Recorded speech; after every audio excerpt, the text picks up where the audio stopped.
For a long time now, baseball fans in New York have been thirsting for a championship, patiently waiting for their once venerated club to restore its former glory. Finally though, after so many fruitless, frustrating years, it looks like their drought may actually come to an end this October. Wait, did you think I was talking about the Yankees? No. The Mets are actually the most fearsome championship threat in the Big Apple, and thanks to a recent glow-up spurred by a change in ownership, they're better positioned than almost every other team in the majors to be the last team standing in 2022.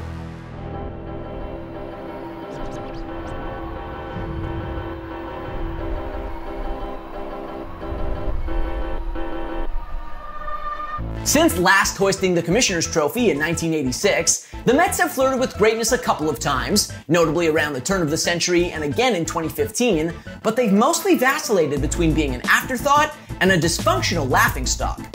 Things have changed considerably, however, since Steve Cohen bought the team from the Wilpon family in 2020. From the get-go, the hedge fund billionaire was unequivocal about his desire to win a World Series, and that was reflected in his immediate willingness to open up his checkbook and allow the Mets front office to augment a talented but still lacking roster. I want to win a championship, and I plan to make the investments we need to succeed. And ahead of the 2021 campaign, the newly emboldened Mets front office went off, brokering a blockbuster trade for Francisco Lindor, then signing him to a $341 million extension. That statement move was followed by the additions of Taijuan Walker and James McCann in free agency, and it quickly became clear that the Mets were no longer content to be an also-ran. All told, the Mets' opening day payroll shot up to $195 million in 2021, blowing past the franchise's previous high-water mark by almost $40 million. And although the 2021 campaign ended up being a dud, derailed by injuries to ace Jacob deGrom and a surprisingly lackluster season from New York's offense, the Mets, both Cohen and the front office, were undeterred. They doubled down this past winter, adding a bunch of premium talent to a team whose sub-500 record in 2021 didn't reflect the caliber of the roster. In the span of one offseason, the Mets acquired multiple All-Stars in outfielder Starling Marte and right-hander Chris Bassett, and added a future Hall of Famer to their rotation in Max Scherzer, who landed the highest average annual value in baseball history on his 3-year deal with New York. Ultimately, that infusion of talent catapulted New York from potential contender to serious World Series threat. And all the team has done over the first 5 months of the 2022 season is vindicate Cohen and the front office for their faith and their willingness to continue investing in the active roster. And with October around the corner and his team poised to capture their first division title since winning the NL pennant in 2015, I don't think Cohen is fretting about paying a luxury tax penalty on his club's $264 million opening day payroll. He's probably too busy getting sized up for a ring.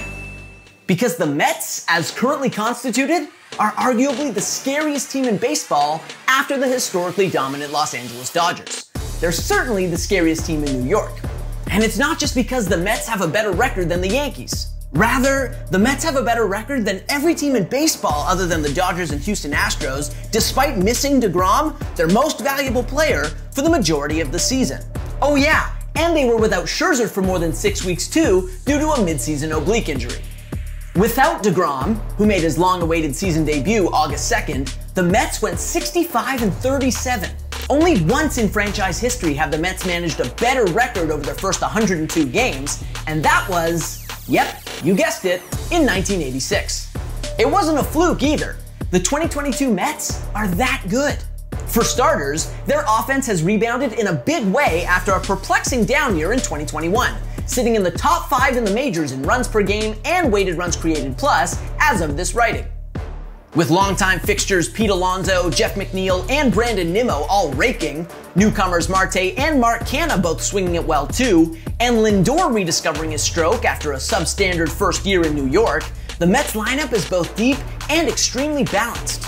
Of their so-called top 6 hitters, 3 are right-handed, 2 are left-handed, and Lindor is a switch hitter, making the Mets extremely difficult to match up against. In fact, their hitters have a platoon advantage more often than almost every other team in the majors.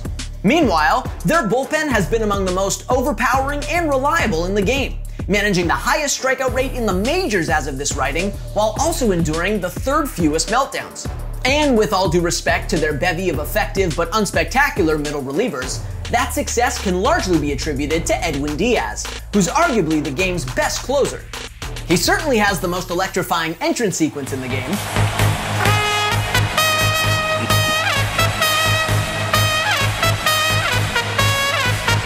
And their rotation, even without DeGrom, remains elite, thanks to Scherzer's continued excellence at the age of 38, plus the quality starting depth they've accumulated or developed over the last few years. Bassett and Walker, after all, are both former All-Stars. Carlos Carrasco has twice in his career received down-ballot Cy Young votes, and David Peterson has grown into a legitimate back-end starter. This team was genuinely scary without DeGrom, and now that he's back, they're downright terrifying.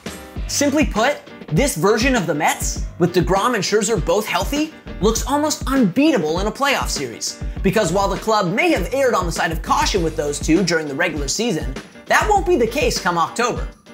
Those two studs are going to throw an outsized percentage of New York's postseason innings, and that's a terrifying proposition for opposing teams. Through August 25th, DeGrom and Scherzer had combined for a 2.30 ERA and 0.86 WHIP in 2022. Their combined record in 16 decisions? 12-4. Plus, not only will the Mets have a monster on the mound more often than not in the playoffs, but they're also primed to have a fevered Flushing crowd supporting them more often than not. With less than 6 weeks to go in the regular season, the Mets are still the prohibitive favorites to win the National League East. And critically, the likely NL Central champions don't have a realistic chance of catching them in terms of overall record. Which means, assuming they don't squander the division title to the Atlanta Braves, the Mets are extremely likely to end up the National League's number 2 seed. Barring a collapse then, the Mets are poised to not only get a bye through the wildcard round, but they're primed to have home field advantage throughout October as long as they don't play the Dodgers or Astros. That too should frighten opposing teams. The Mets have won more than 2/3 of their home games in 2022. Scherzer's ERA at Citi Field this year?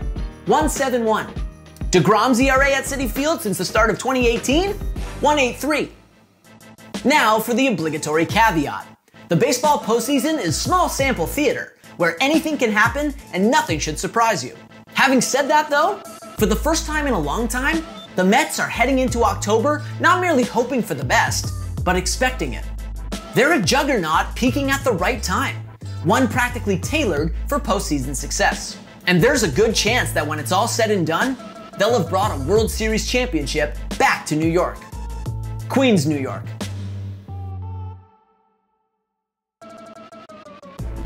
Thanks for watching. If you like this video and want to see more content like this, hit that subscribe button.